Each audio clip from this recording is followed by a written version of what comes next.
The fluke. Don't do it.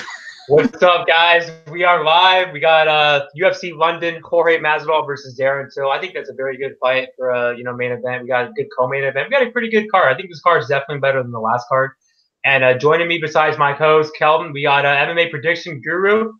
Guru, what's up, man? And what's your favorite card? Or what's your favorite card? What's your favorite fight in this card?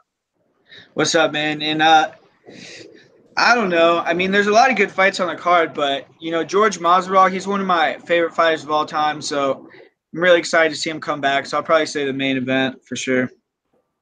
And what's up, Kelton, and what's your favorite fight in this card? What's going on, man? Happy to be here. We got a lot to talk about for sure. When it comes to this card, I'd say my favorite fight, for me, it's probably got to be Gunny Nelson versus Leon Edwards, man. That's two top 15 welterweights in their prime. It's going to be a great scrap, and I'm having a hard time picking that fight too, man. Yeah, man. So let's talk about, the last card real quick, do a quick recap. The main event, JDS versus Derek Lewis. Yeah, man. I picked Derek Lewis. I think, did we all pick Derek Lewis in here? No, yeah, I picked JDS. Oh, okay. Yeah, man. It kind of sucks about what happened. He had a couple injuries that we didn't know about going into the fight. That first round was pretty good fight in the first round. Second round, kind of a beatdown. What do you guys think about that fight? I don't know. I thought at first that Derek Lewis maybe rocked him with that shot, but when you go back and look at it, he hit him in the leg. So I don't know. He had a few moments where maybe it was an entertaining fight, but overall JDS just kind of dominated the fight really. But it was still fun to watch. Yeah, I think we all kind of knew going in that he's the much better fighter for sure. It's just a matter of is Derek Lewis going to catch him or not within that 25 minutes. And JDS didn't give him much time, man. That's a really, really solid performance out of him, 6-7 minutes finish compared to the 25-minute decisions he's kind of been getting lately in his career, against Blagoy and Rothwell, who we just saw fought coincidentally. So really good performance from JDS, man. I think he should get a top 5 fight next. Yeah, what did you guys think about the Rothwell decision, bro? I thought Ben won that shit for sure. I thought Rothwell won, man. 29-28, 1-3, yeah. I think I gave him. Yeah, I thought Ben won the fight too. About the main event real quick, I do think Lewis had some moments in the fight, but yeah, JD's got the knockout. I do think Rothwell won. Before we talk about the Nico Price Means fight, I got to bring up the whole Melender thing. Yeah, man, congrats to everyone out there that bet Zaleski and picked him because I was wrong, and I'm never gonna bet Melender versus a grappler again. So I like Melender, man. He has a good striking game, but his ground game just not UFC level. So he's gonna have to take the year off and go to a new gym, I think. Yeah, man. Can we see Curtis Melender versus Brandon Thatch in kickboxing? That'd be a good fight. I don't even know what Thatch is doing. Who knows, man? Yeah, Curtis Melender's almost looking like the second coming of Thatch, man. The really, really dynamic striker, huge for the division, but doesn't really have much of a ground game. We kind of saw glimpses of that in his last few fights, but he wasn't really fighting high-level BJJ guys. He was having off moments on the ground against Sire, who was a power puncher. So we didn't really know for sure, but yeah, congrats to Zaleski bettors, man. That was easy. Yeah, and one more thing. I think I know what Brandon Thatch is doing. By the way, I think he got his spirit broken by my boy Nico Price, and so Nico Price went out there and knocked out Tim Means. You can say it was a fluke, all this. I don't agree with that at all, but there was a lot of people on Twitter that were talking crap, and I wasn't going to talk a lot of crap, honestly, but then when I saw people say stuff like, oh, man, anyone that cashed that bet, they're so lucky and all that, that's when I went off and, I put some people in their place. I had them block me because, they're pussies, and, that's what it is. So congrats everyone out there that, saw that whole debate and all that stuff on Twitter, and you guys are a bunch of, weenies, man. So Nico Price went out there and took care of business, man. He got the knockout, and one thing about Nico Price, Ben, is he always finds a way to win. He's not the most technical guy. He's really durable. He has a good chin, and he went out there and he hurt Tim Means. I don't care what anyone says. He hurt Tim Means 30 seconds in the fight. Tim Means went for a takedown. He got it. 2 minutes later, he got back up. He was PC, and then got knocked out, man, with that right hand. So, I like Nico Price. I don't think he's ever going to be a top 15 guy, but I do think that, he's a good fighter, and I'm looking forward to see who he fights next. Yeah, congrats to you, Justin. That was a really nice bet you cashed there. And to address that fluke talk, man, it's just absolute trash to me. Like Nico Price, he hurt Tim Means in the first 30 seconds. He got taken down. He got beat up for a little bit, and then he knocked Tim Means out when they stood back up, man. Like, and it's a first round knockout. How are you going to call a first round knockout a fluke? When I think of a fluke, man, I think of Arjun Buhler versus that Polish dude, Adam Wyjorek, where he's dominating with the wrestling and gets subbed. Ankalaev, Paul Craig, where he's dominating, gets subbed at the end. Like, I mean, it's a first-round knockout, man. How can you call that a fluke? I think if they fight 10 times, it's probably going to go 5-5, in my opinion. So you definitely had the value bet, bro. Good job. Thanks, man. Like, I don't talk that much crap, man, but, like, when I see people, like, just, like, talk crap about my bet, like, I mean, they lost the bet. Like, they lost on the money. Like, why would you say that was a terrible bet if I'm the one that cashed? Like, I mean, I just think that's kind of dumb in my opinion, you know? Yeah, it was. I know. Go ahead, Drew. It was a good catch. I was just frustrated in that fight the way Tim Means lost, just because I don't know. I thought that he was just. It was super clear that he was the better striker, that he just got caught like that. But props to Nico Price. He always seems like he's always like getting his ass whooped, and then he gets some crazy knockout. So maybe that's just he needs to wake up or something. I don't know, but yeah, good for Nico. I don't think he's gonna be like you said though. I don't think he's gonna ever be like top 15 though. No, I don't think he will either. But the fact that he went out there and put away a guy that's never been knocked out, like I thought that was pretty impressive, man. Because I mean, now we gotta start talking about his power, man. I mean, I thought he had a better ground game, but like the guy knocks out Joe Ben, he knocks out Tim Means. I don't think it's a fluke.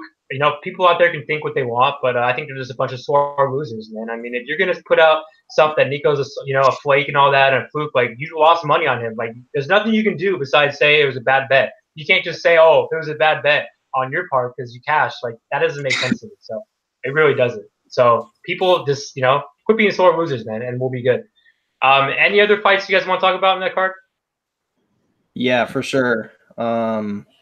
Two bets I cashed: Beneil Dariush versus Drew Dober. I thought that was a really good fight, man. Drew was actually looking really good in that first round, and I bet a lot of people lost money live betting Drew Dober there because it was. I mean, I was set, man. It was looking bad. Beneil was getting tagged up pretty hard, and then the second round came out. I'm sure he got that good corner advice, and he just came out, and I feel like he started to read Drew Dober's movements, and he basically figured the guy out. He's got really high fight IQ, and Drew Dober, man, he's got a chin of steel, and he's got a block hard head, man. But I don't know. I feel like there was a big difference in fight IQ, and as soon as the fight started to progress, Beneil he found his way, man. And we know Dober struggles against grapplers, so props to Beneil to see him get a big win like that. And then Omari Akhmedov, Tim Bosch, I cashed there. I thought Omari was going to finish him early. It didn't really pan out that way, but I thought it was a good performance nonetheless. What about you, Guru? Yeah, one fight I want to kind of talk about, like in a negative way, I guess, is Jeff Hughes versus Maurice Green. I don't know, man. Like I thought Jeff Hughes, like he was talking up his strength and conditioning program, talking about training at strong style. And then he comes out and has a performance like that. Maurice Green was obviously like way out of shape too. I thought that was a pretty pitiful fight for both those guys. But yeah, I don't know. I thought that was like a little frustrating. Then I actually thought that Marion Renault actually beat Yana Kunitskaya, in my opinion. But it was a close fight. Yeah, I thought Marion won that fight too. I'm a pretty big fan of Marion for sure. I thought she won. Also, the Dawson fight, I know that I cashed on Dawson. I think you did too, but it was a little sweat fest, man. His striking's not that good. They better build him up slowly, man. I heard someone say, like, I think shout out to Dan, Best Fight Pick, said that he should fight the winner, or no, the winner or the loser of Sodik versus Shaman. No, he should not. Both those guys would destroy Dawson, so please don't do that. Like, give Dawson, like, I don't know, like, Chris Fishgold, who I do think would beat Dawson. I don't know. That's a tough. Who should he fight? I'm trying to. Yeah, it's kind of hard at 145. Give him Bruce Leroy. Well, he's coming off a loss. Never mind. Give him Kron Gracie. That'd be a good fight. Didn't Lando say he was going to go to 45? He did. I didn't know that. I thought he said that. He should, yeah. He's too small for 155. Okay, so I guess we'll start. One more thing before we start the card. Jalen Turner got announced versus Matt Ravola. Joban versus Dwight Graham. Those are two good fights. Any other big fights that got announced? I'm trying to think. There's a few. I didn't even do that. I said that, bro. Off air, you probably weren't paying attention. You said Grant, but I didn't know who you were talking about, though. I didn't know which Grant. What do you think I'm talking about? Freaking Dawson's moved up the 170 fight and Joban? Come on. Well, I didn't know. There's plenty of Grant. I just wasn't thinking about Grant, fucking Dwight Grant. But that's actually a close fight because Dwight Grant could definitely knock him out for sure. Yeah, he could. Yeah, I don't know where they're gonna wind that fight. Kelton, you want to say anything before we go? Yeah, man, it might not be a UFC fight, but a Bellator actually made a really, really good fight. Juan Archuleta versus Darian Caldwell. I think that's a really, really highly skilled fight, and I'll for sure watch that one. Yeah, that's a good fight. A real good fight. I got Caldwell there pre-tape, but who knows? I'm not sure. No? Go ahead. I thought Archuleta lost his last fight to what's his face? He did, yeah. I thought he did too. Ricky's a really good fighter. Yeah, he's really good. I'm just saying I thought that he beat Archuleta, but yeah. Me too. I do too. So first fight of the night, man, we got Mike Grundy versus Nad Narimani, and I think this is actually one of the best fights of the card. The line now is like what, Grundy plus 125, Nad minus 145. That's a really close line right there. I mean, Grundy was what, plus 200. I saw some people got plus 225. I actually got plus 195, and I got the dog here for 2 units. And I really think this guy's grappling wrestling is really good. Obviously, you know, this is the best guy he's ever fought, Nad Narimani. But I just think Nad Narimani, you know, I don't think he's a jobber by any means. I don't think he's, you know, I don't think he's terrible. I think he's no slouch. You know, he's pretty well-rounded. I just think he's going to get taken down here, man. I mean, we've seen him get taken down before. I mean, Paddy Pimblett took this guy down. You guys should know how I feel about Paddy Pimblett. Dude, that guy's just not UFC material. And a guy like that's taking him down. I think that Grundy's going to take him down and just keep him there, man. He has really good chain wrestling. He's relentless for the takedown. Like, he doesn't really spend that much time on the feet. Like, his striking is really, like, not that good, but he doesn't even really try to strike. He just pushes the pace, backs you up against the fence, and takes you down. His double leg's really good. Obviously, he was an Olympic wrestler, so this guy's not Olympic. What was he? He was a Commonwealth. Yeah, Commonwealth Games. Commonwealth Games. And this kid's, you know, he's big for 145. Nad's big for 145. Nad's the better striker for sure. I can't deny that. But even Nad, like, gets, you know, like, hurt in some of his fights. Like, even Dos Santos kind of hurt him in that fight. I don't think Grundy's going to hurt him on the feet, but I think Grundy's just going to put him down, man. He's going to keep him there. He's too strong for, I think, Nad Narimani. And he has good control on the feet. He's heavy on top. So I'm going to go with the dog here, man, in Mike Grundy. And I think he needs to get a good fight or to get a big step up next if he makes his fight look easy. Guru, what about you? Yeah, I actually have 2.5 units on Grundy plus 200, so I'm with you on that bet. And, you know, another thing, you basically touched on his game a little bit. Another thing that he has that are really good are his, like, front chokes, his darces, stuff like that. He has a lot of darce finishes. And, you know, he does have that one loss, the submission loss to Damian Stasiak, but he was only 6 months into his career at that time, so he was really young. The one thing that I don't really like, the only reason I like the bet a lot, I don't really get the line at all, but the only thing that's giving me a little trepidation is just that he's taken almost 1.5 years off. I don't really know why he did that. But other than that, you know, I mean, I feel like he could clearly get guys to the ground. Like you said, Nad Narimani's been taken down by Alex Enlund too, and that's how he lost that fight. So I feel like this is probably the best wrestler he's ever fought, and I just think that he's probably going to get taken down, and I think he might get submitted in this fight. You know, he tends to give his back to get up, so I'm going to say Mike Grundy via 3rd-round submission in this fight. Man, what lines do you guys get? Plus 200. I got plus 190. I got plus 195. Yeah, man, I'm going to have to say that at like plus 160 and up, that's probably a really good bet, man. But now that the line is coming down so much, like, I kind of disagree with it, man. I'm going to have to respectfully disagree with you guys. I'm actually going to go with Nad Narimani in this fight. I think he's going to make Mike Grundy work a lot harder for his takedowns than anybody else has before. I think maybe Grundy has some success in the first round, but man, Nad Narimani is a serious dude, and he's like he really paid his dues on the local scene. Like, he hasn't just beat a bunch of bums in Cage Warriors. He's won the belt in Cage Warriors. He's beat 12-1, 9-0, 6-0, 6-1 guys. Like, Narimani is BJJ black belt, real solid boxing. I mean, just a really, really well-rounded fighter. I like this guy a lot. And obviously at Team Alpha Male now, you got to think he probably has depending on they haven't been doing too well lately, but I'm sure he'll have like more experience in his corner, might have a little bit better game plan here. I think he's going to take over and win rounds 2 and 3 here. I think Grundy's going to slow down a little bit before he does. I think that overall well-rounded MMA game of Narimani is going to do him justice here, and I think he will keep it on the feet in the last 2 rounds and outbox Mike Grundy. I'll say Narimani wins a 29-28 unanimous decision, but at the odds you guys got, I say that's value. So I'll be rooting for you guys. I'm not betting Narimani here. So next fight, man, damn, we got the ultimate jobber fest. We got Molly the Can McCann versus Priscilla the Can Cachoeira. And Kelton, who do you got in this fight? Oh, man, you're going to make me break down this one first? I want to go last, bro, for a reason.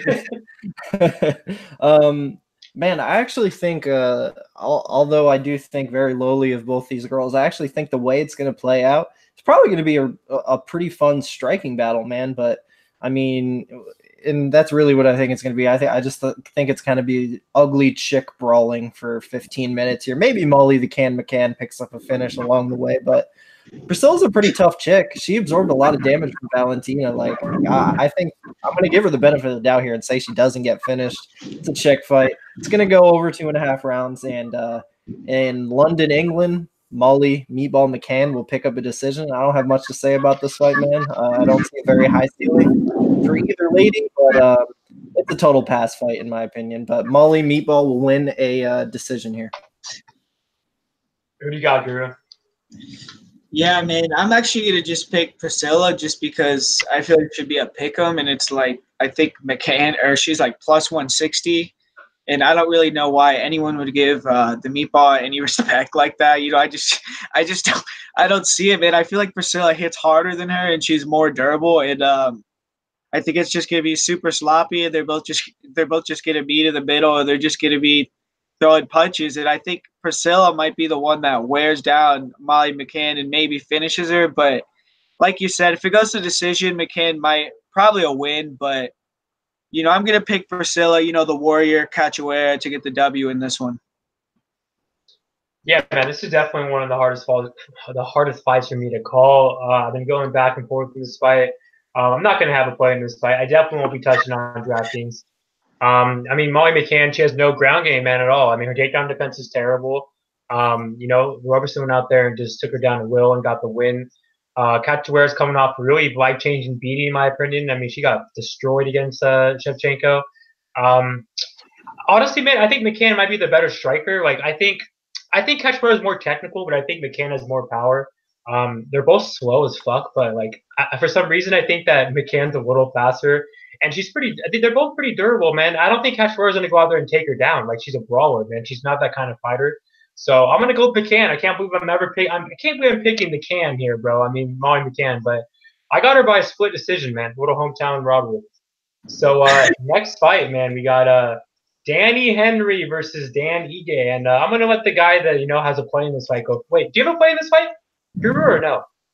No, I don't have one, no. Oh, I thought you did. Okay. I thought I was, but...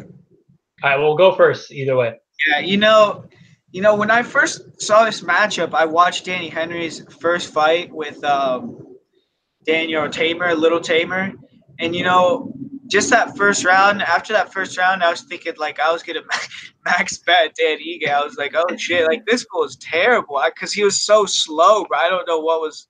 I don't know if he's always that slow because when he fought against fucking Dawodu, he caught him with that nice shot. So.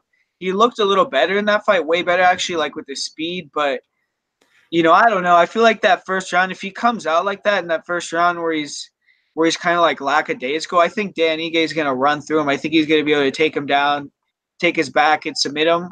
But, you know, who knows? Over the 3 rounds, Dan Ige does get tired, and Henry does pick it up, and he hits harder, in my opinion, than Dan Ige, and he does have some nice submissions himself. So it's a pretty close fight. So definitely decided to pass on it, but I'm going to say Dan Ige gets a first-round finish in this fight.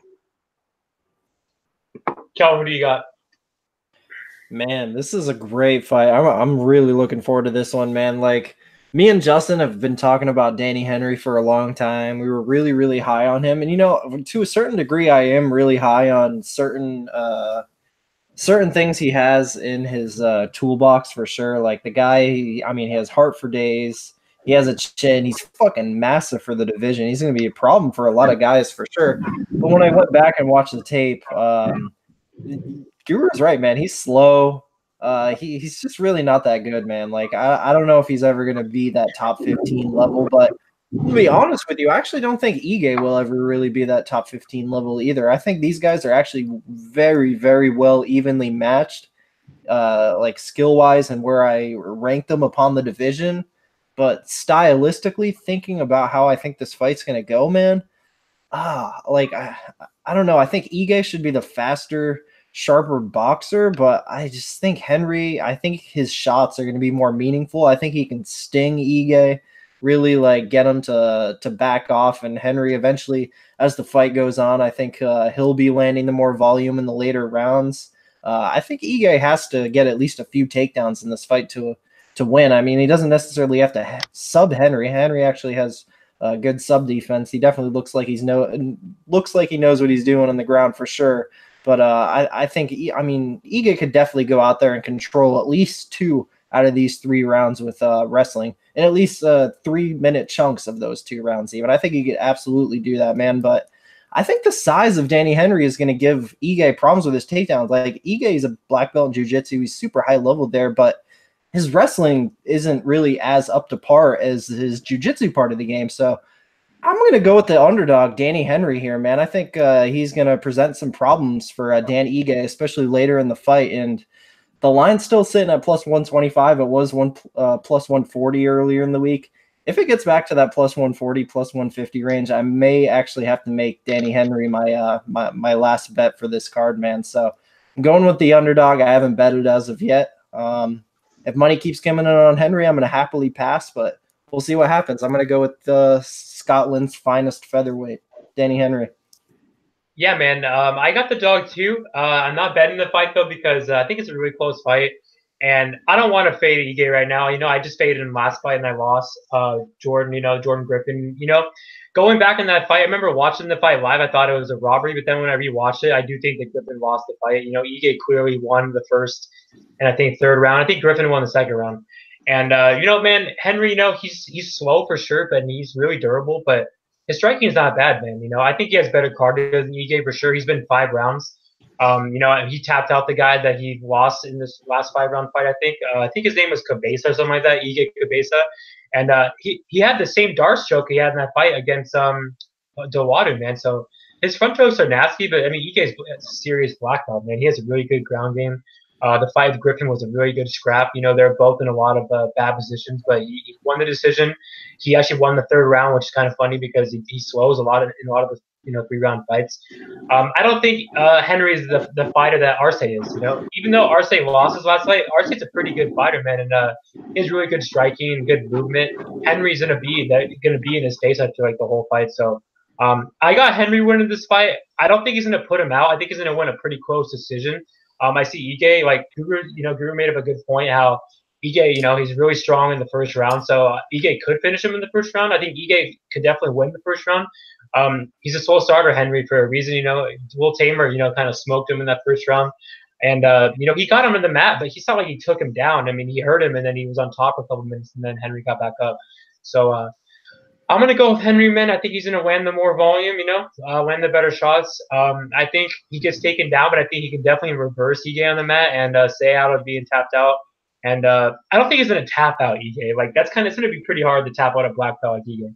So I'm going to go with Henry by a close split decision win. So next fight, we got one of the biggest debates on the night. We got Ian Heinisch versus Tom Breese, and I'm going to let Kelton go first. Really, you've seen a lot of debate on this fight. I'm seeing way more people on Heinisch than Brees, man. I think Wait, the I'm line. talking about a big debate between Guru, me, and you, because I know there will be. Oh, okay. I didn't even know Guru was on Brees, but all right, man. Yeah, yeah. I didn't bet Tom Breeze or anything. I'm Okay. just picking him to win. Okay. So Justin's just hyping up nothing here. Then all right, that's how it is. A little All right. bit.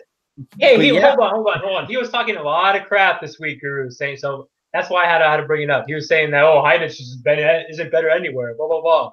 all right. I just said he's more I think Tom Breeze is a more tactical striker. Like in terms of just like if you take out the power, like if they both had the same power, he's more tactical striking and he's a black belt on the ground. So I mean, I don't know where you can't say Heinisch is more tactical somewhere than Tom Breeze. If you put Like Tom Heinisch isn't a Brees, tactical fighter. if you That's put all I was saying. Tom Brees and Heinisch in a boxing match with boxing gloves, Tom Brees is probably gonna win a decision there against Heinisch. But in an MMA fight, dude, like I'm all over the dog money on Heinisch here, man. I think he's more well-rounded. I was really impressed with his debut against Cesar Mutanch. So I don't even need to go over the body of work of Mutanch. We don't even have to talk about the victories that guy has. Like he's a serious dude, and Heinisch showed a lot in the mat against him, man. Like Heinisch is super well-rounded, man. He might not be the most technical guy on the feet, but he does have that power, and I think he absolutely is going to have the ability to chop down the legs of Tom Breeze, those hard, explosive leg kicks. I think needs to kind of slow down the movement so he's able to get on the inside, and I think eventually he's actually going to be able to do that. I think he can hurt Tom Breeze in the feet. I think he drops him, and I think he rear naked chokes him in the second round, man. But Tom Breeze actually, he really could come out here and put on a boxing performance. Like, there's a reason this is only a 2-unit play for sure. Tom Breeze is he's a really promising guy, man. There's just there's a lot of concerns with him. Like, he's only fought once in the last 2-3 years, and it was against a 40-year-old guy. It had that really weird fight with Kaida Nakamura where he was like a -900 favorite, and in my opinion, I scored that fight for Kaida Nakamura 29-28. He pulled out against Alawali Bamboze on fight day due to anxiety, which I mean, make whatever you want out of that. I'm just saying what happened for sure. I think in the fight, Ian Heinisch, he's gonna have the tougher mentality, and he's eventually gonna find a way to win this fight. And I think he puts him away. I'll say second or third round submission. Who do you got, Guru? Yeah, I'm going to go the other way. I'm going to go with Tom Breeze. You know, I feel like in that fight with Cesar Muntache, I mean, that was a great win. You can't say Cesar Muntache isn't a beast. You know, him versus Tom Breeze would have been a great fight too.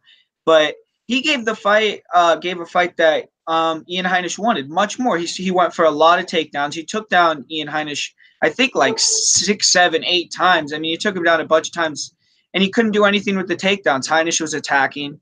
Heinisch hurt his arm. Heinisch was able to get back up, and he wore Muntache out. Muntache wore himself out. I don't think Tom Breeze is going to go for the takedowns at all. I think Tom Breeze is going to be sharp with his boxing. He's going to stay long. He's going to work that front kick. And, you know, I think Ian Heinisch's striking is just I don't think it's that good, man. I don't think his striking is very good. I mean, he really does a lot of long movements to get inside. He doesn't really set things up yet. He's really raw, in my opinion. I mean, I think the guy could be like a total beast. Like, I think he could, in a couple years, now that he's training over there at Factory X and all that, I definitely think in a couple years he could be really good striking as well because he's super explosive. But right now he throws a bunch of kicks where he doesn't set his kicks up really very well. You know, I don't feel like he's not great at getting inside. He doesn't feint, do anything like that. So I think Tom Breeze is going to put a clinic on him on the feet for sure. And if he gets taken down, I think Tom Breeze is going to be able to, you know, sweep or get back to his feet. I don't think he's just going to get dominated on the ground. I mean, we've never seen anyone just hold Tom Breeze on the ground. Even that fight where Kelton was talking about with Nakamura, every single time Nakamura took him down, he was able to get a leg lock, sweep him, and control him on top and do more work than Nakamura did. So, you know, I've just seen more from Tom Breeze. You know, we've also seen Marcus Perez submit Heinisch. So that's why I'm going to go with Tom Breeze in this fight, but it's super close, and I definitely think that, you know, Heinisch could wear him down as the fight goes on if he keeps him going backwards and knock him out later on. But, definitely think Tom Breese is just a little bit better than him. So that's going to be my pick. Tom Breese by decision. Before I go, Kelton, say something real quick because it says you're muted on my screen. Yeah, I'm here.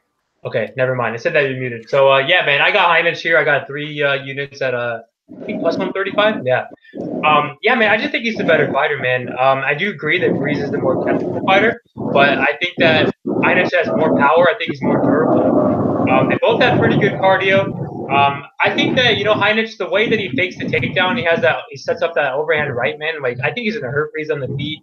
I can definitely see him taking down Breeze. I don't know if Breeze is going to be able to take him down. I mean, I think Caesar took him down 5 times, but he didn't do anything on the mat. And even, you know, Heinisch almost tapped him out, man, with that armbar in the first round. You know, Heinisch reversed him in the 3rd round. You're going out there and looking good on the mat versus a black belt like Ferreira. I mean, I know Breeze is a black belt, but Breeze does not have the ground game that Ferreira does. Ferreira has a better ground game than Breeze. And not off the back.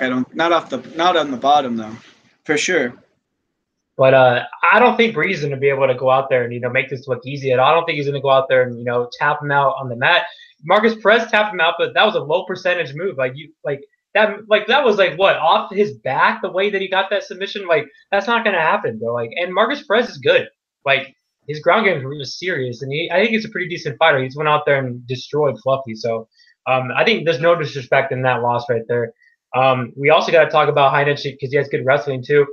What happens if he takes him down and he controls Breeze and, you know, lands those big elbows that he has? His elbows are serious, man. I know that Justin Sumter took his back for like a second and then he, you know, got out of that. But I just think Heinisch is the better fighter, man. I really do. I think he's really good. I think Factory X is one of the best camps right now in the world. And his cardio is legit. I mean, he took that fight on 1 week's notice and he looked fresh out there. He actually made Batanti gas.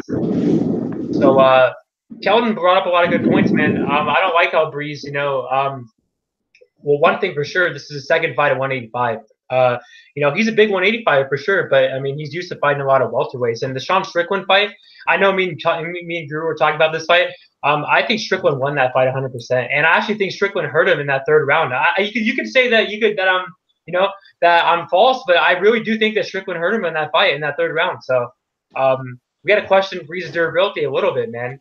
You're going out there and, you know, getting dropped against a welterweight. So congrats to you knocked out, you know, Kelly his last fight, but Kelly doesn't belong in the UFC anymore. So, and Nakamura, you know, won that fight as well. And if he can go out there and, you know, take you down 6-7 times, I think the Heinisch can take him down. But I think Heinisch is going to mix it up. I think that he's going to strike with him in the feet. I think he can take him down when he wants to as well. I don't think Breeze is going to be able.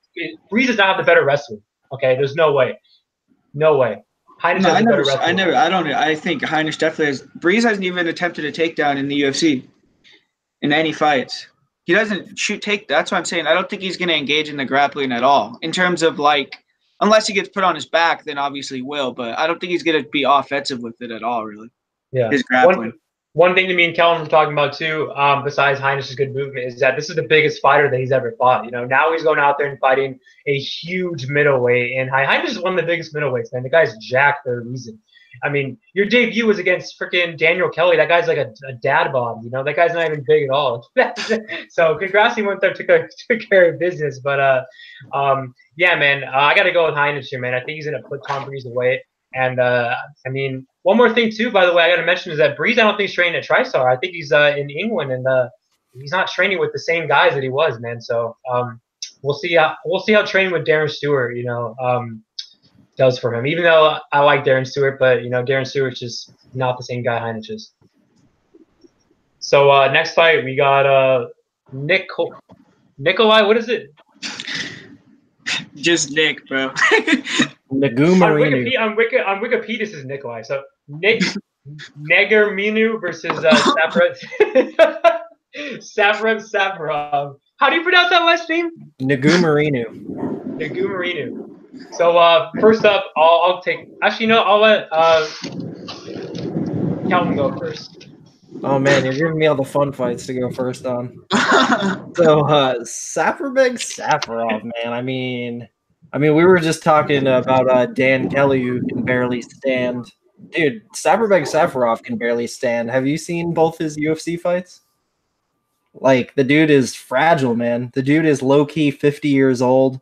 I don't care how bad the competition that Nick has been fighting is. When I watch him fight, he's got decent athleticism, and dude, he shows me way more than enough to know that he can for sure go out here and beat Safarov, man. I mean, we're talking a game plan as simple as going out there, kicking that leg, throwing big punches, going for takedowns. Just mix it up and don't get too crazy against this guy. Conserve energy. I think if Nick can stick to the basics here, hopefully he's just not too green, he should come out here and beat the shit out of Safarov. And I actually think he should be closer to a minus 200 favorite, which he was, but a lot of action has been coming on Safarov here. What are the odds now? It's plus 150, minus 170. I actually think there's a good amount of value on the newcomer, even though he's pretty much unproven. He's only been fighting in the, like the fight scene or whatever country he's from. Really only been fighting that one promotion, man. So definitely unproven. But I mean, what did he open at? He opened like minus 215. I think there might be a little value on him. I'm definitely going big on him and DK. I think he gets the old Russian out of there.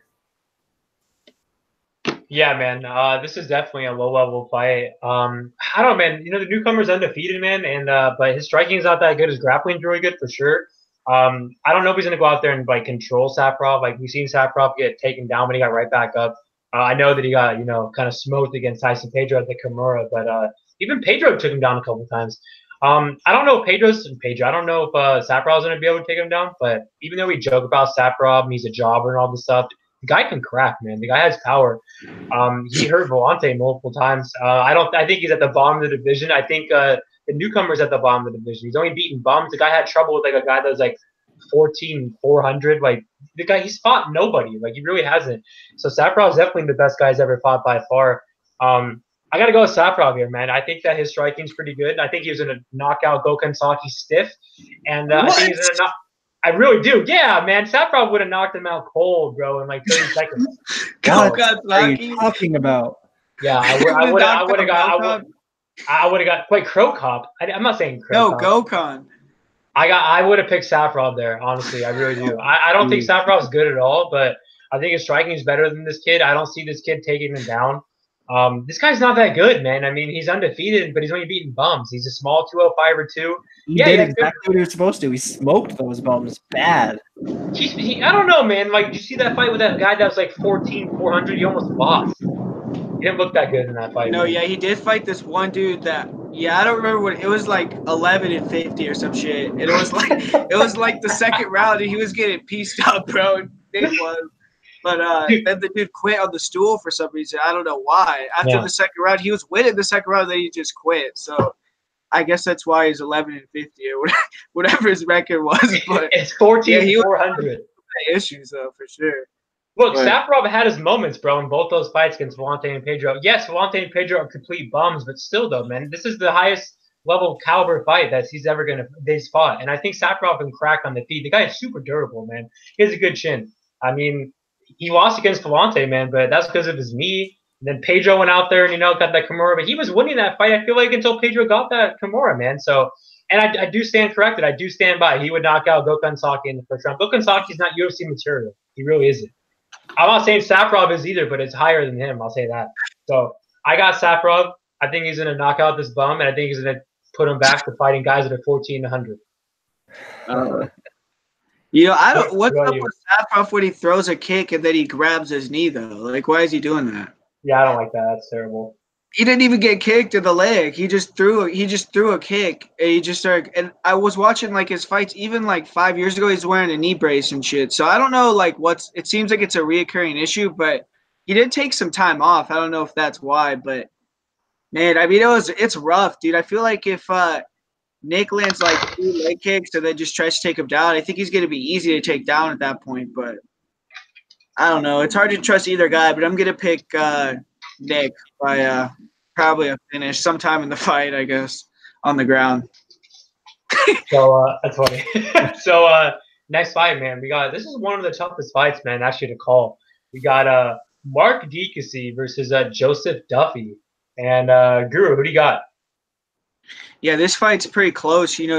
Joe Duffy, like I didn't really like how he looked at his last performance. He seemed like he was like a little lethargic in that performance. He was off a little bit, but I don't know. I feel like he does have some really nice boxing, like real sharp. Like he's definitely gonna have the better hands than Diakiese. Like if they get inside and they're fighting in close range, I definitely think Joe Duffy will be able to win the fight. But Joe Duffy does stand right in front of people, like very flat-footed, and Diakiese's very like dynamic. So there's a chance he could potentially, catch him. But I don't know. Diakiese's last 3 fights in a row as well. It's kind of a weird fight to pick, but I'm gonna pick Joe Duffy, and I'm just gonna pick him because Faraz has seen Diakiese before. He just trained Nasrat to fight him.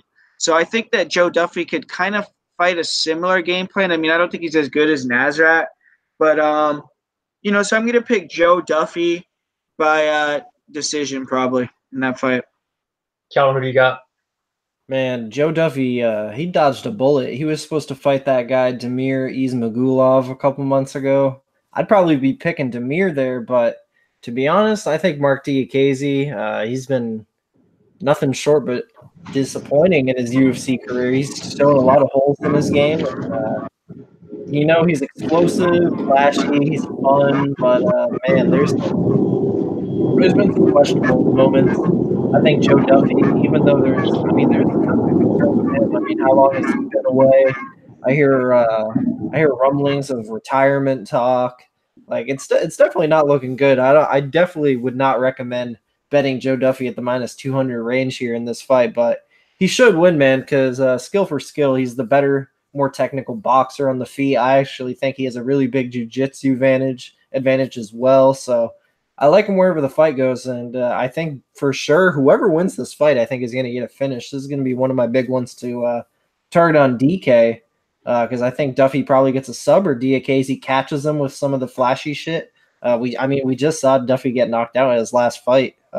Sometimes when guys get knocked out, it happens a little bit more commonly further on in their career, so that could be a thing. Diakiese, he's kind of a freakish athlete if we're being honest. Like dude's built for sure, and he can do some athletic shit. So I wouldn't put it out of the realm of possibility of knocking out Joe Duffy here. So I'm going to be playing both sides on DK. From a betting perspective, though, complete opposite. It's a big pass in my opinion. So before I talk about this fight, I got to bring up one thing that I saw real quick on Twitter. I know Guru's going to like this one. So it looks like that Ponzi called out Tyron Woodley. And if they make that fight happen, rest in peace, your boy Tyron Woodley, because Ponzi would KO him stiff. And that's just my little opinion real quick before because I'm sure, hold on, because Guru is a huge Woodley fan. And, I mean, we could be on here for an hour and say how much he thought Usman was a fluke and Usman just wait on him for 5 rounds and all this stuff, but but hey, I think if that fight happens, like on air right now, if that fight happens, we're gonna be betting each other and the bookies because I think Ponzi's gonna send Tyron Woodley's walking papers on. That kind of makes me a little nervous for sure. Him fighting Ponzi and EBO, bro. I don't know, but I'm always going to ride with T-Wood, so we'll see what happens. He could knock out Ponce DBL easy. He's way faster than Santiago, so. But I didn't say that Kamaru fight was a fluke, bro. I just said that Tyron Woodley was flat in the fight. You can't deny that, bro. He did not look like how he fought when he fought Darren Till. You said he would have him in the rematch. You said Woodley would beat him in the rematch. I mean, dude, I can't say that I don't know. I'm going to always pick Tyron Woodley. I'm going to pick fucking Marty. Are you serious? So whatever. But I mean, I think that if he fought like he did against Darren Till, I mean, there's a chance that he could knock out Marty for sure. He didn't do anything in the fight when he fought Kamaru. I don't know what – I mean, I thought that he just looked – that was one of the worst performances of his career, in my opinion. But – I don't know. Who knows? Maybe he's just getting older, but we'll see what happens in his next fight. Yeah, I'm just talking shit. Woodley's enough. He was a good champ for sure. We'll see where he goes from here, but I think that's a pretty good fight that happens in this Ponzi. But back on this fight, his back's against the wall, Diakiese, man. So we could definitely see him get a win here, man. I think he has to go out there and try to take Duffy down. Duffy has good jiu-jitsu, but he has no game on his back. Like, you take him down, like look what Dustin Poirier did. He controlled him for 3 rounds. Dustin Poirier got fucked up in that fight too, but Dustin's nose got like mess up, but he still like beat the shit out of Joe Duffy. And Markman, you know, is on a 3-fight losing streak. I actually bet Nasrat last fight. Nasrat beat the shit out of him bad every round. I was surprised that Mark didn't. You know, he's tough. He's a durable guy, man, for sure. You know, Duffy is too. Duffy's a better striker, I think, for sure. I think he's more technical.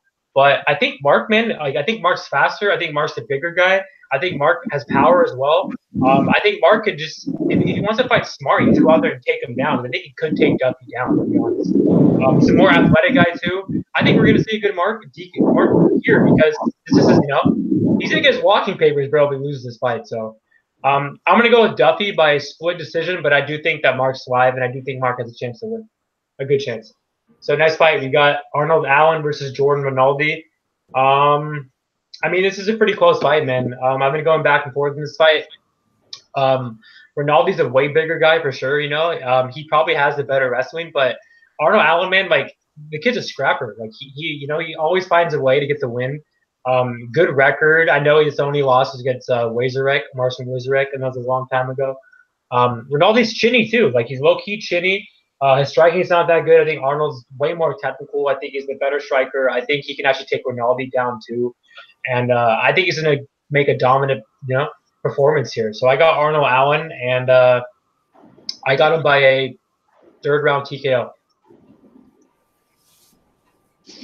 Yeah, you know, this is actually a close fight. I've kind of been, like, waffling on my pick a little bit. You know, I picked fucking Arnold Allen to win the fight, but I don't know. You know, Jordan Rinaldi looked pretty good in his last fight. He was able to take Jason Knight's back a couple times, really dominated that fight.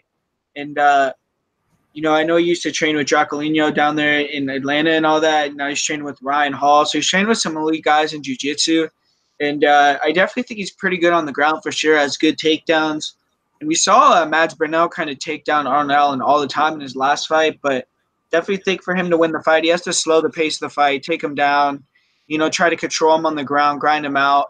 But I think Arnold Allen's just a little more athletic, and I feel like he's going to be able to, you know, get up. And I think Jordan Rinaldi's going to get a little bit tired in that third round. And I do think Arnold Allen's probably going to get a TKO in round 3. Yeah, man, I actually got Arnold Allen to win this fight in the later rounds as well.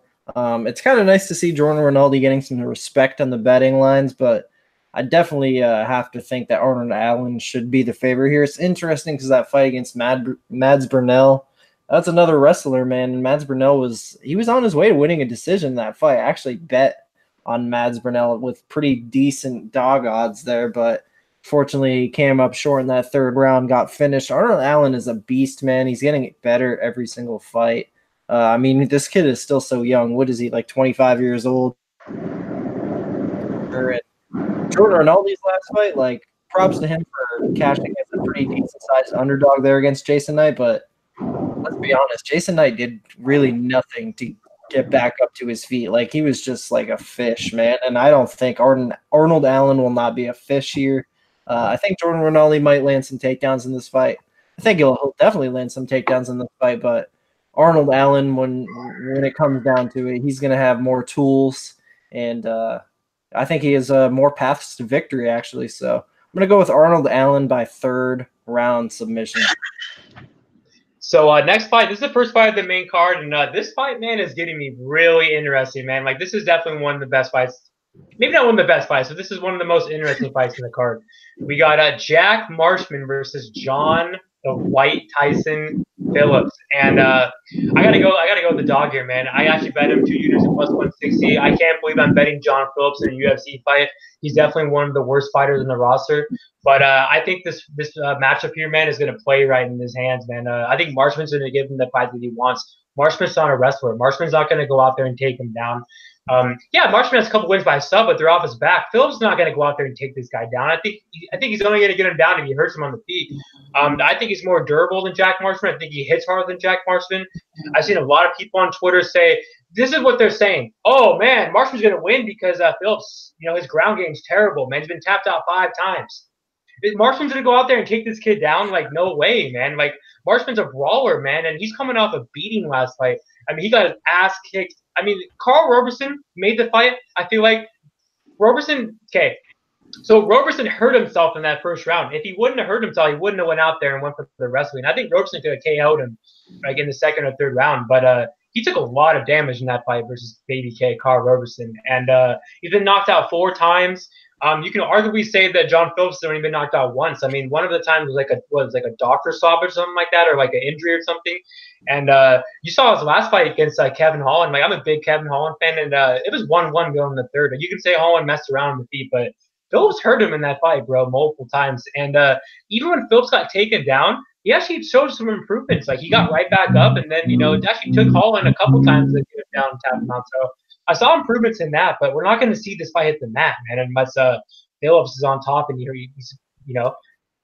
hitting some elbows on top. There's no way that Marshman's go out there and tap this kid out. So even about the level of competition, like, who's Marshman beaten? Like, he beat, the scarecrow Ryan James, who I do like. I'm a fan of him, but that was a close fight. James was coming back in that fight too. So Marshman's very lucky to get that decision win there. And then also, who did he beat? Magnus Salenblad. Like, that guy was a total jobber, man. Like, yeah, he beat Shako and all that, but he was waiting to get, I feel like, to get his walking papers after he lost that fight.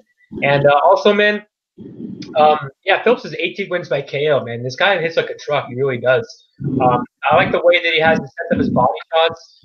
He has a good right hand, aggressive, good left hand. He's going to be in his face, and I think he's going to back up Marshman kind of how he backed up Kevin Holland, man. And like I mentioned, I think he has the better chin than Jack Marshman. I think Marshman's taken more punishment, and I just think Phillips is faster, and he has the better striking. So I got to go with John Phillips, and I'm going to go out on a limb here. I'm going to go with a first round KO. I think he gets it inside 2 minutes.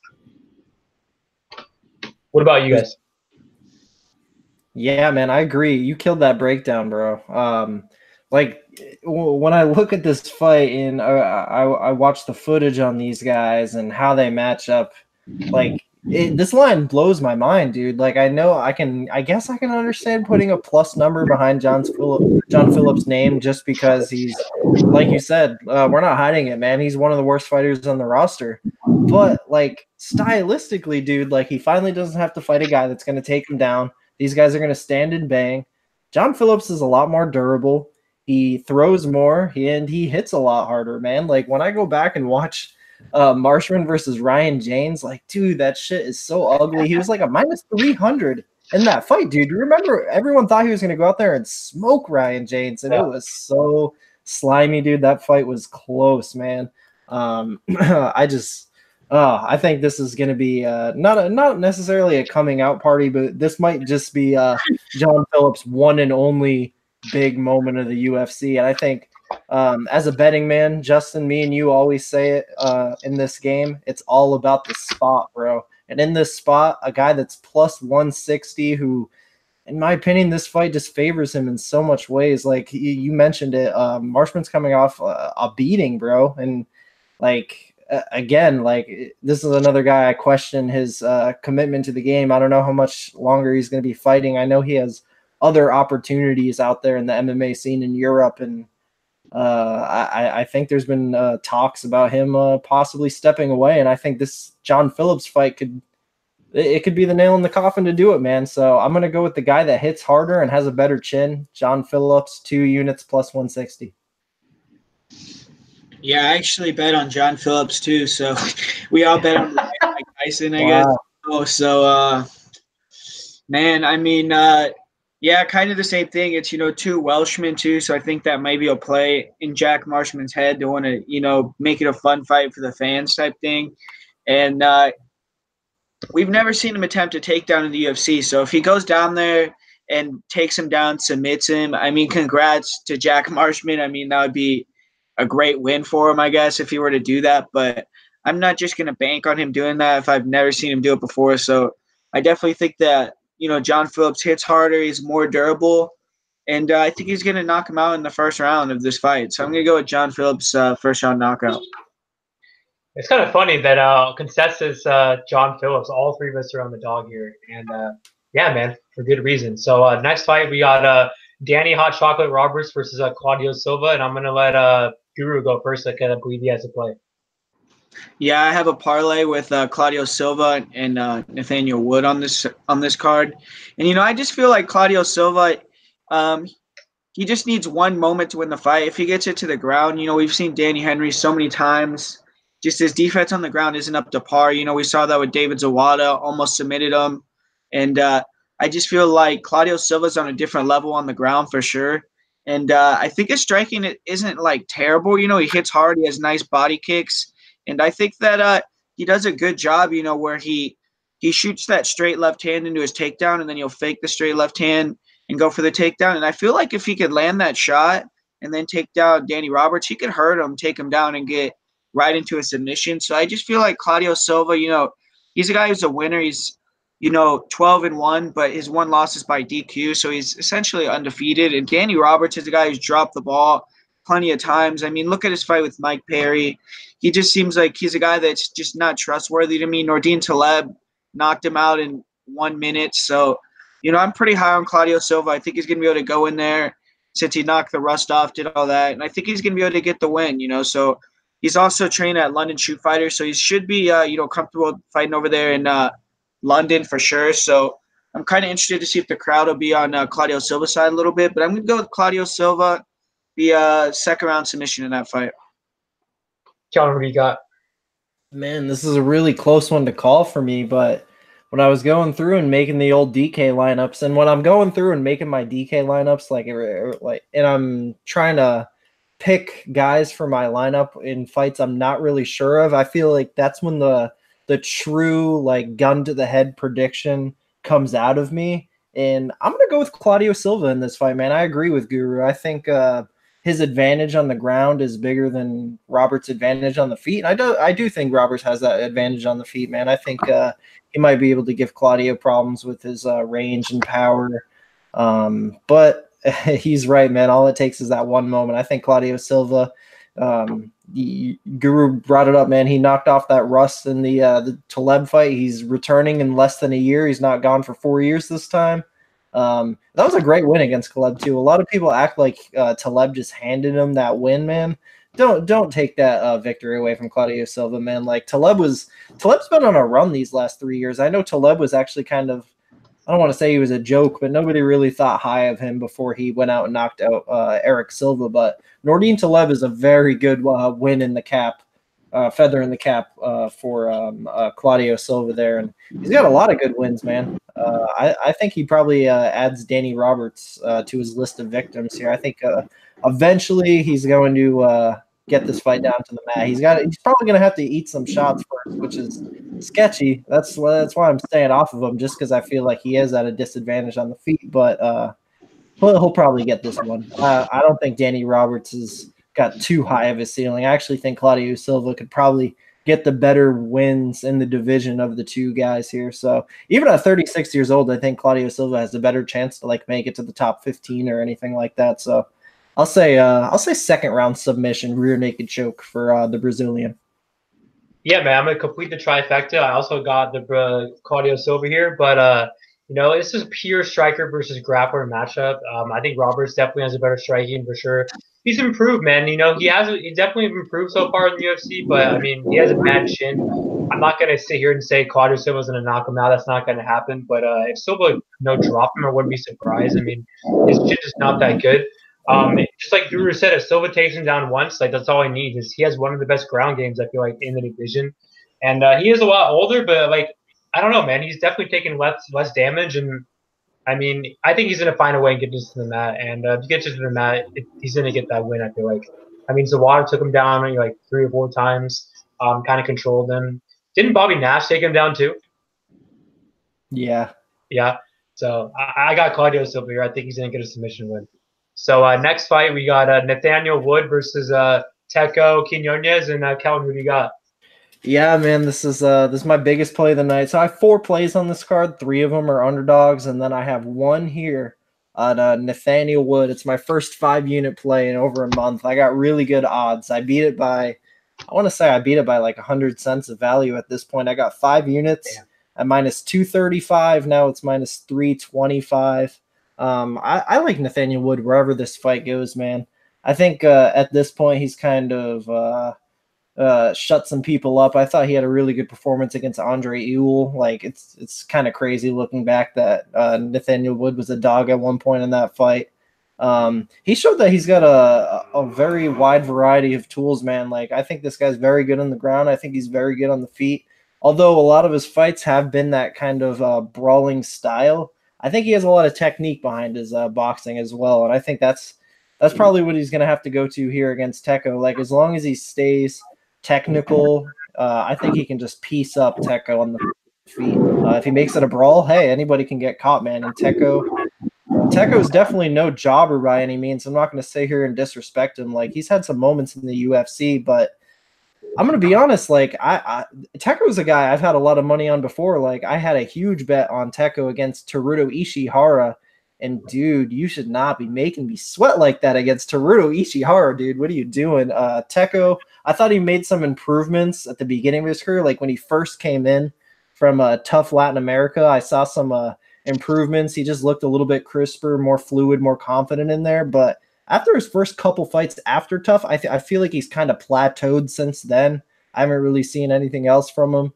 Nathaniel Wood, he's a guy for sure I see improvements in every fight. I think this fight, it's tailor-made for him here in London, man. I feel like they set this one up for him to win, and it kind of blew my mind that he was only set at minus 235. I actually think he should be as crazy as it may sound to you guys. I think he should sit at minus 400 in this spot here. I like him wherever the fight goes. I really think it's going to take a big power punch out of nowhere or I don't know, man, a guillotine, something from Teco. I just love Nathaniel Wood wherever this fight goes, man. I think he's a lot better.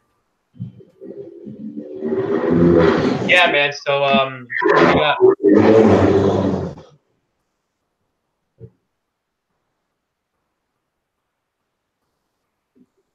Hello?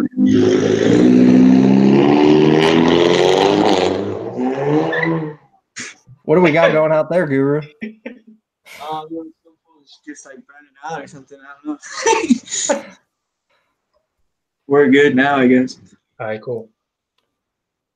Who's up? Who do you got? It's you. Who do you have, Guru? Oh, my bad. Yeah, dude. I have a bet on Nathaniel Wood too, 3 units. So, I agree. I feel like he's better everywhere. In terms of striking, I definitely think like he's the cleaner striker. He has better striking overall.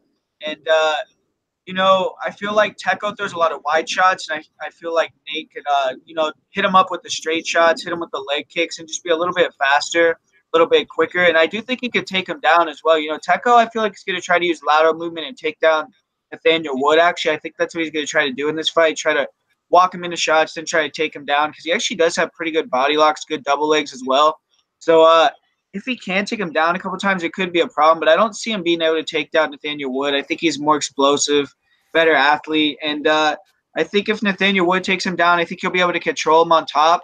And Teco gets hurt in a lot of fights, man. He got TKO'd twice on Ultimate Fighter, and it seems like he gets dropped in like every fight that he's in, or at least rocks. So definitely doesn't have the greatest chin in my opinion. So I feel like Nathaniel Wood is definitely going to go out here and get a win. He's also at home, so it's a close fight. You definitely think that they're going to give it to Nathaniel Wood on the decision as well. So everything to me is pointing towards Nathaniel Wood getting the win here. Yeah, man. I'm going to complete the trifecta. I think the Andre Ewell bet versus Nathaniel Wood was one of my worst plays of all time. Wood has definitely grown on me, man. I do think he's a good fighter. I think he's good everywhere. I think he's better than Teco everywhere. I don't think Teco's going to be able to take him down. And on the feet, I think Wood's going to piece him up and probably get him out of there, man. He has heavy hands, great chin, good cardio, good ground game. So I'm definitely, taking back what I said when I picked Andre Ewell. That was terrible, bro. So Wood is really good. And Teco, like you said, doesn't have a good chin, taking a lot of punishment. So I got to go with Nathaniel Wood by wherever the fight goes. So next fight, we got Volkan No Time Ozdemir versus Dominic Reyes. And I'm going to let Guru go first. Yeah, this is a pretty good fight. I feel like Dominic Reyes is pretty impressive, man. I mean, his lateral movement, the way he can evade punches, come back with counter shots. I mean, I feel like he's going to give Volkan a lot of problems with that movement, man. Volkan's a guy that likes to plant his feet and just wing hard bombs, throw hard shots. I feel like, if Dominic Reyes can make a miss, come back with counters, come back with takedowns, he could have a pretty dominant performance here for sure. He definitely has to be a little bit worried in the first round. You know, obviously you have to respect the power of Volkan. We've seen what he could do before, but you know, now we've kind of seen that those guys that he's beat, you know, Misha Serkinov, Jimmy Manoa, they haven't I don't know if it's because of, you could say maybe it's because Volkan beat him, but they haven't shown good performances since that fight, you know, especially Misha. We just saw him get knocked out in 20 seconds again by Johnny Walker. So, you know, I feel like maybe Volkan didn't come up against the greatest guys. And I also feel like Dominic Reyes hits hard, man. I mean, in my opinion, he knocked out Ovince St. Preux. They could call that a decision, I guess, but at the end of that fight, Ovince St. Preux was pretty out of it, man. He was looking up at the lights. It looked like if there was 2 seconds left, the fight would have been over. So I don't know how that wasn't a knockout, but definitely think they're setting up Reyes to get the win here. Also, Volkan, you know, he's been having visa issues, so he's not able to train at Combat Club for this fight. So he's back training in his home country again. So don't know if he has the most training partners to train with over there. So I definitely think that Dominic Reyes should be able to go in there and get it done in this fight. Yeah, man, who do you got, Kelton? Yeah, man. So overall, Nathaniel Wood is like my most confident pick of the card, but when it comes to DraftKings for $100 cheaper, I actually think Dominic Reyes might be my like most preferred play, just because I mean it's a higher weight class. There's more likelihood of a finish. Nathaniel Wood is a bantamweight fight, so that fight has a decent chance of going to decision. Dominic Reyes, man, I feel like he probably definitely gets Volkan Oezdemir out of there, and I'm actually surprised at the line. I'm surprised it's not wider. Like, this seems like one of those spots I thought for sure the public would be juicing Reyes up to like minus 350, minus 400, and he honestly might deservedly be around that range, in my opinion. I think this might be a first-round KO bust spot for Volkan Oezdemir. I think if it goes into the later rounds, Reyes is going to be the better conditioned guy. I think he's just a lot more technical, man. And if anything, if either guys go for takedowns and somebody gets a takedown, I actually think Reyes might be able to do it just because he's such a good explosive athlete. And Volkan does have like a huge hole in his game there. Like his takedown defense isn't the best. Like I've seen much less athletic guys than Dominic Reyes go out there and take down Volkan Oezdemir. So I actually think Dominic Reyes has a lot of paths to victory here, man. If shit does get sketchy, if Volkan does land a big punch and Reyes happens to get rocked and, you know, he keeps his cool, I think if he needs to get a takedown to recover a little bit, gain some top control and ride a round out, I think he can do that, man. I like him a lot in this fight. And I actually was considering a parlay with him and somebody else on the card, but I decided not really to do that. I'm just going to make Dominic Reyes more of a big DK play for me rather than a bet. So I'm going to go with Reyes by either late first round or early second round KO. Yeah, man. You know, I think Dominic Reyes is really good. I'm not going to sit here, though, and say he's going to beat John Jones. Like, come on. That's a little crazy, in my opinion. I don't think anyone beats John Jones, like, anytime soon, unless it's Francis or two over at heavyweight, but, you know, that's another day. I think Reyes is better on the feet, man. I think that his movement's really good. You know, Volkan has obviously crazy power. He could hurt Reyes, but I don't know, man. I mean, even Anthony Smith, I feel like was you know, landing some good bombs on Volkan last fight, and his cardio's not good, his ground game's not good. If Reyes fights smart, he'll go out there and take this fight down immediately, and you know, just tap him out. But I mean, he can knock Volkan out too. His power is good. I think he's the faster striker. I think he has more power, more technical. But I don't want him to, you know, to go out there and try to bang it out with Volkan. I think he should go out there and try to take him down and tap him out. So. If he fights smart, I can see him tapping him out pretty early. If he doesn't, I can see like kind of like a fight of the night, kind of like brawl, which I do think he puts away Volkan. So I got Dominic Reyes, and I think he gets it done inside the distance. So next fight, we got the co-main event. We got this is probably my main event. We got Gunner Nelson versus Leon Edwards, and I'm gonna switch things up. You know? Okay, I'm gonna wait for that motorcycle to go by. I'm gonna let Guru go first.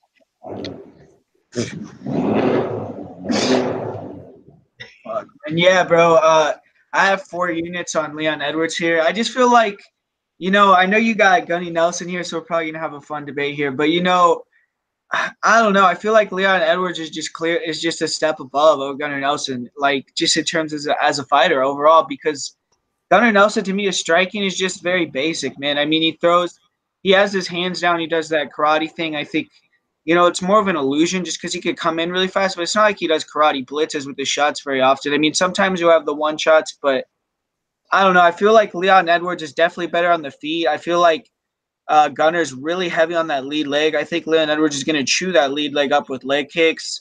I think he's going to start attacking the body with that big, left body kick. I think he's going to be able to start backing Nelson up as the fight goes on. And I think he's going to start attacking body head on the fence, just like, Rick Story type game plan. And I feel like, he could take Gunnar Nelson down as well. I mean, I feel like he could troll him in top position. I don't think it's he's going to do it. I don't think it's a warranted decision. But Leon Edwards is really good on the ground, in my opinion. He's really good wrestler as well. When you see his wrestling, it's really kind of a similar type of wrestling to Khabib, those guys at AKA. You could definitely tell that he's trained down there.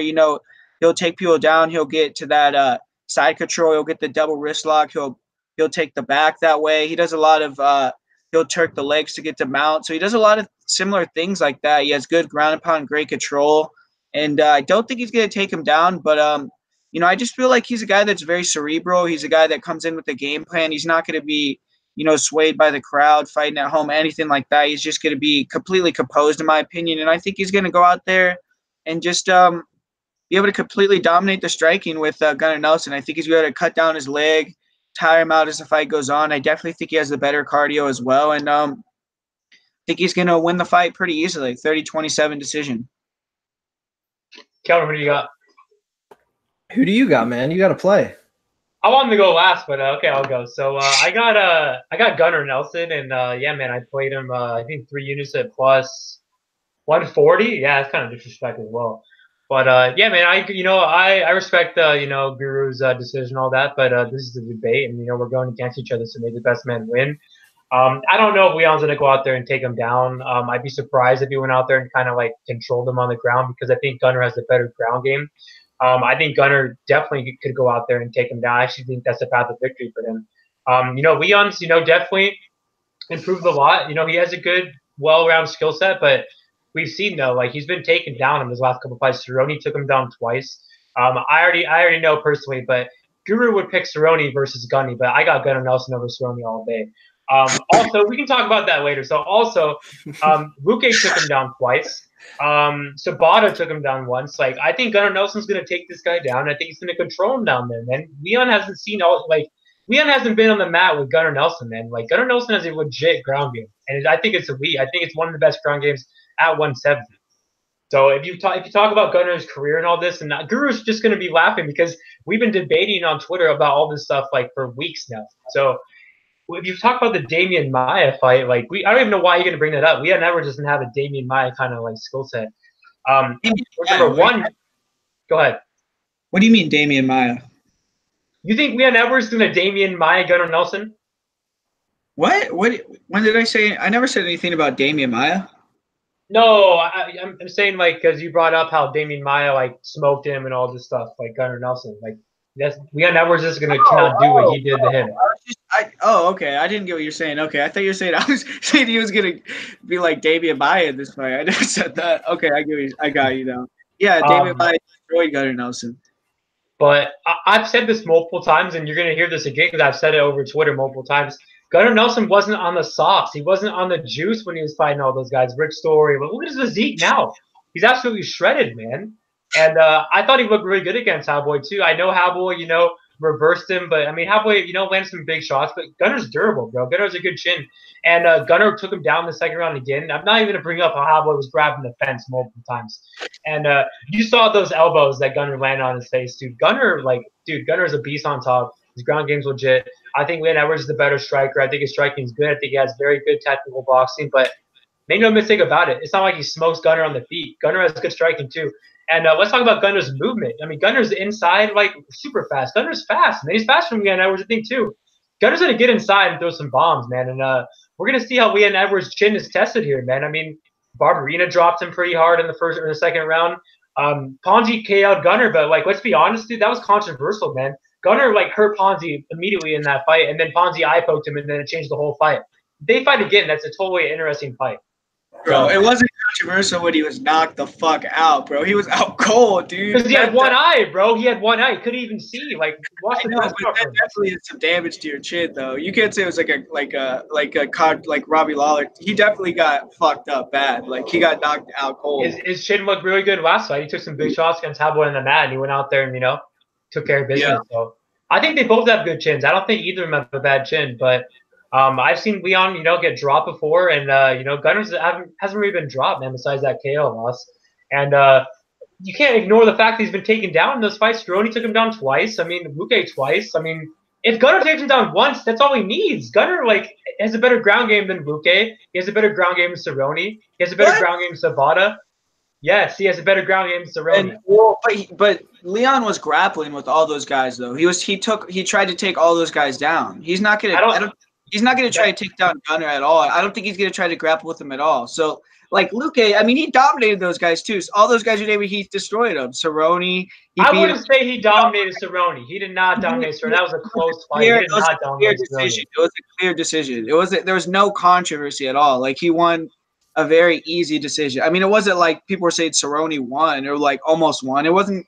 Leon controlled the whole entire fight, all 5 rounds, really. I mean, it's not like Cerrone ever had even a moment where he almost finished the fight. You think Leon won every round? No, I think he could I think, like, he won the early parts of the round, and then he could – I think, like, there was never a time in the fight where – because I had a bet on Edwards in that fight also.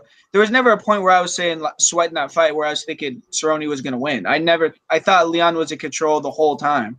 Yeah, but what about Cerrone was going to win the fight. Luque took him down twice in the first round. If Gunnar takes him down once, I feel like that's all Gunnar needs. Maybe. I mean, Luque got destroyed in that fight. It wasn't even competitive. Luque dominated the first round. Dominated in that first round. Bro, he didn't do anything with the takedowns, bro. He at the end of the first round, he was fucking almost gassed out and getting pieced up against the feds, and then he got crushed the last 2 rounds. So, yeah, but he clearly won the first round. That was all. But I mean, he basically gassed himself out by getting those 2 takedowns. It's not like he took him down and beat the shit out of him on top or had control. He didn't do anything. What did Vincent hurt him in the first round? Did he have any moments where you remember where he rocked Leon Edwards? Did he hit him hard on the ground? Did he control him? Like, he just got back up, right? I mean, Vicente Luque did nothing in that first round. It's not like he takedowns in the first round. He clearly won the first round. Clearly won it. You said he dominated him, though. He didn't do anything. He didn't hurt him at all. It's not like he did anything to him. He just had control.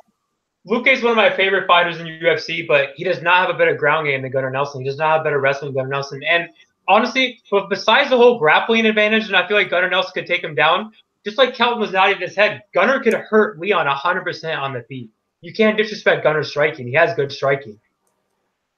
Maybe. I know if he wants to get into range with him, he could hurt him on the feet. But, like, Leon could just stay long, though, to me. I mean, maybe I could be completely wrong. I mean, it's possible. Gunnar gets inside, bro, in all of his fights. Like, he's going to go out there and, he's going to go out there and use his striking to set up his takedowns. He's relentless for the takedown. Gunnar's not going to just, hang out on the feet and just, try to strike with Leon. Gunnar's goes for the takedown every fight, bro. What guy has he beaten that has a wrestling background? Rick Story destroyed him. It wasn't even close. Damian Maia dominated him. He wasn't close to taking either of those guys down. I mean, Cowboy has a good ground game. Yeah, but he's not a wrestler. He got taken out by Carlos Condit. You're telling me Leon's a wrestler? You're telling me Leon's a wrestler? Leon's a wrestler. Yes, Leon is a very good wrestler, bro. He's a way better wrestler than fucking Alex Cowboy Oliveira, who got taken down by Carlos Condit in 2018. They're not even comparable wrestlers. I'm just saying, you can't name me. That's why I think that it's hard for you to say, he's going to go down there and smoke him in wrestling, because Gunnar hasn't beaten any legit wrestler in his whole career. I mean, I can't think of one that he's beaten that's a legitimately good grappler in MMA. I mean, you make a good point. You say Leon's a good wrestler, but I've seen Leon get taken down against guys that don't have the same kind of ground game credentials that Gunnar has. The fact that he takes those guys down. You're telling me Cerrone isn't a good wrestler? Cerrone's a he's one of the best MMA wrestlers at 55. I mean, he doesn't have a better ground game than Gunnar Nelson. And Sabata took this guy down. Sabata's an elite black belt, bro. Sabata is a guy that's competed in IBJJF. You're saying Sabata's a better ground game than Gunnar Nelson. If him and Gunnar Nelson had a jiu-jitsu match, that would be very interesting. It would be 100%, because Sabata is an elite jiu-jitsu guy. You can't disrespect Sabata. Sabata's like a third-degree black belt, bro. You can't sit here and say Gunnar Nelson's levels above him on the ground. That's not true. He has a great ground game, but he's better at MMA grappling, sure, with elbows and stuff. That's what Gunner's the best at, is the slicing elbows from mountain. But pure jiu-jitsu, you can't say he's not levels above Peter Sabata. That's just disrespect, bro. What about Dom Waters? Dom Waters took this kid down multiple times. Like, what was that, bro? 2012? Leon Edwards, and we're not even going to have to bring up the Claudio Silva and Usman fight and all that, but look, okay, Leon Edwards has good wrestling. He has good takedown defense, but the fact that he's getting taken down, I don't care if Luque, Cerrone, and Sabata are not controlling him. Gunnar Nelson has a better ground game than all three of those guys, in my opinion. Yeah, I mean, Cerrone has way more submissions than Gunnar. True, but I think I don't know, man. I think Gunnar Nelson, man, has a better ground game than Cerrone. So I really think if Gunnar takes him down on Saturday, it's going to be a wrap. I really do. Gunnar took Rick Story down, and Rick Story just got right back up against the cage like 4 or 5 times. In like 2013, 2014, they rematched. Your David fights with Leon Edwards getting taken down in 2012 with Claudio Silva, bro. So, I mean, yeah, but hey, the Luque fight wasn't that long ago, or Cerrone, or Sabata. Yeah, but you were talking about you got taken out by Dom Waters. That I don't even remember when that was. That was probably 2013. I don't remember. I don't think so. It might have been like 3 years ago. But I don't know, man. I'm just saying the fact that he's getting taken down by these guys, I think Gunnar Nelson could take him down too. And it's not like Gunnar Nelson's going to take him down and he's going to pop right back up. Gunnar Nelson's control on the mat's pretty good. Really good, actually. Yeah. So let's see who Kelton has after hearing all that. Yeah, man, that was interesting to listen to you guys debate. It's funny seeing one of you confident on one side, one of you confident on the other side, because this is the hardest fight in the card for me to call, honestly, man. It's really, really tough. I'm struggling with it, but listening to you guys talk, I do have a side. But I think Gunnar Nelson actually on the feet, like, he's such an awkward style. I think that might be able to give problems to Leon's more technical, straightforward. And another thing, Leon doesn't have a lot of power on the feet, man. Like, I feel like Gunnar probably, it's not going to be a Ponzi situation where he has to give a lot of respect. I feel like Gunnar's going to go out there. He's going to feel really comfortable on the feet, man. And I think he might be able to tag Leon up. Leon is probably going to land more. Gunnar's probably going to have to like eat 2 or 3 to land 1. But I think Gunnar's one punch might be actually more meaningful in this fight. I actually think he has the chance to hurt Leon and maybe drag him down to the mat and do his signature ground and pound there, or even lock in a sub. But, man, I mean, Leon Edwards is so, like, the dude is ever improving, so technical on the mat, so technical on the feet, really, really good MMA wrestler. Like, he's got everything you want. This guy really has everything, almost everything you want in an MMA fighter, and it's really, really tough to pick against Leon Edwards. But the way I feel like this fight goes, if it goes to a decision over that 15 minutes, like I said, Gunnar's probably going to have to eat 2 or 3 to land 1. So volume-wise, I think if it goes to 15 minutes, especially in London, I think Leon will get that close decision if it happens to be close. But if there's a finish in this fight, man, I definitely seeing it be Gunnar Nelson. I think he has a lot more finishing ability, and I think he could get it done on the feet or the mat, dude. Like, I think he has more ways to win. I don't know, man. It's so close. I think the line reflects that for sure. But for the value, for the DK value, for the betting odds value, it's a coin flip fight for me. But I will go with Gunnar Nelson to win this fight via second round submission. But may the best man win. You guys brought up a lot of good points. It's an awesome fight.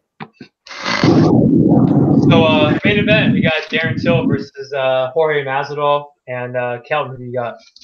Ooh, man, this is my last play of the night. I have it's my smallest play of the night, but I got 1.5 units on game Brad Masvidal plus 200 to win 3 units. I should have waited, honestly. Like, I should have seen that the home hometown guy, Darren Till, would get absolutely juiced on that betting line. I think Masvidal sitting at like plus 220 now, so I should have waited, but hey, it is what it is. 1.5 to win 3 units here. I think Jorge Masvidal has, I mean, he has a way bigger bank of experience, knowledge when it comes to this MMA game.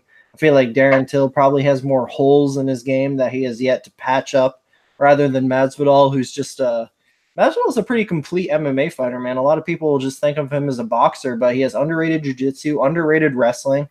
I think, I mean, Darren Till, a guy who has suspect takedown defense, I think a vet like Masvidal absolutely can probably go in there and take him down. I also think he can give him problems on the feet, man. I think the later this fight goes, I think he's going to be chipping away at that body. I think the bigger man who's going to be cutting a lot more weight in this fight, I think that might take a toll on not only his durability, but how he progresses in this fight. I mean, I know he went 5 rounds with Wonder Boy, and he looked decently fresh by the end of that 25 minutes, but let's be honest, nothing fucking happened in that fight, man. Of course he's not going to be tired, but Jorge Masvidal, bro, I will tell you, unlike the Wonder Boy fight, Jorge Masvidal will bring the fight to Darren Till, and I know you can use your MMA math. Till beat Wonder Boy smoked Masvidal, and dude, every fight's just a little different, man. Wonder Boy was just way too technical for Masvidal on the feet. He used his reach there, but in that Till Masvidal or that Till Wonder Boy fight, like Till actually matches the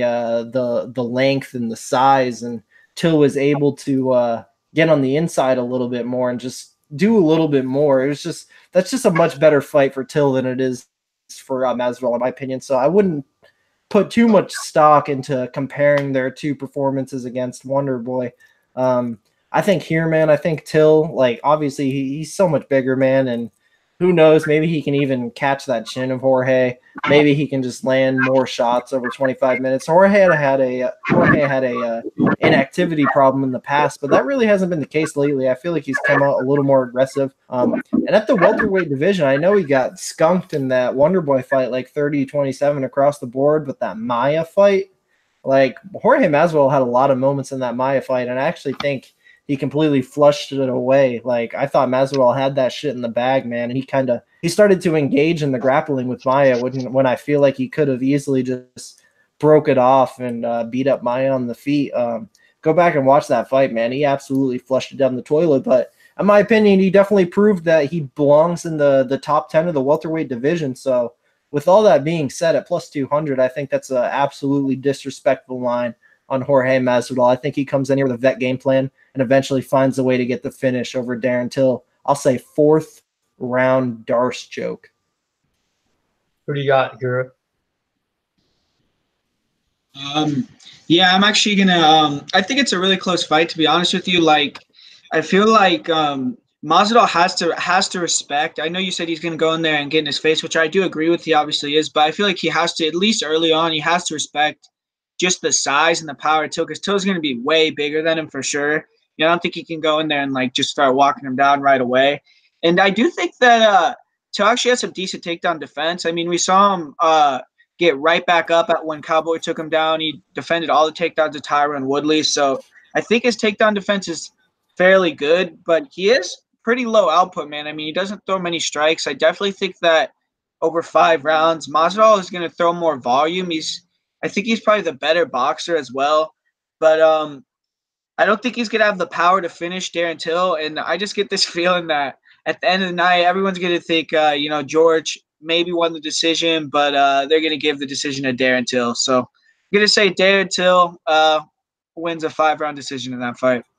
Complete possibility, man, but at plus 200, I'm willing to take that chance for sure. Yeah, that's good value for sure. I mean, I feel like Masvidal is definitely someone that you can't disrespect. Plus 200 against anyone. For me with Masvidal, it's pretty good value. So not a bad bet at all.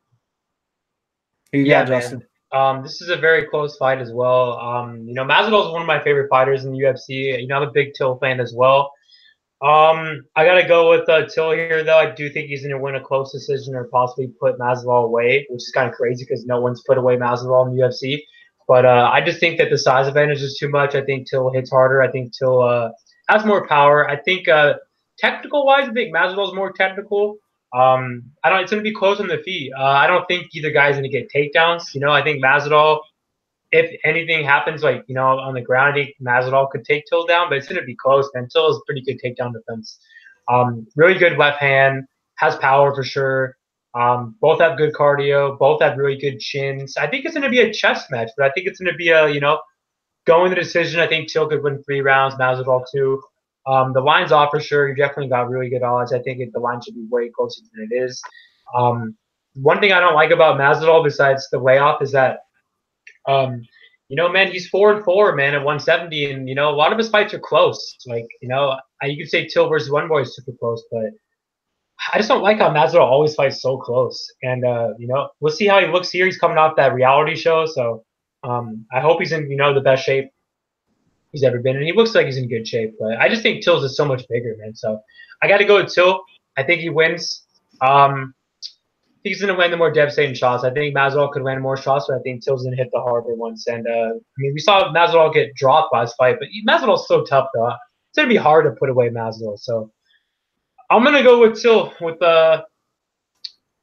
48-47 decision.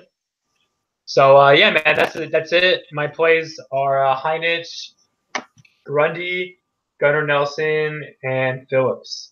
Both of you guys just review your bets real quick before we go. Yeah, man, I got 4 plays. I'm probably going to be adding a 5th, where I'm just going to see how these lines move. We still got a few days to see some big movement, but as of right now, my biggest play, 5-unit play on Nathaniel Wood minus 235 to win a little over 2 units there. 2-unit shot John Phillips plus 160. 2-unit shot Ian Heinisch plus 140. Me and Justin are 7-1 on our consensus bets so far this year, and then we got 2 of them this card, man. So 2 units Heinisch and Phillips, and then I have a 1.5 unit play on George Masvidal at plus 200.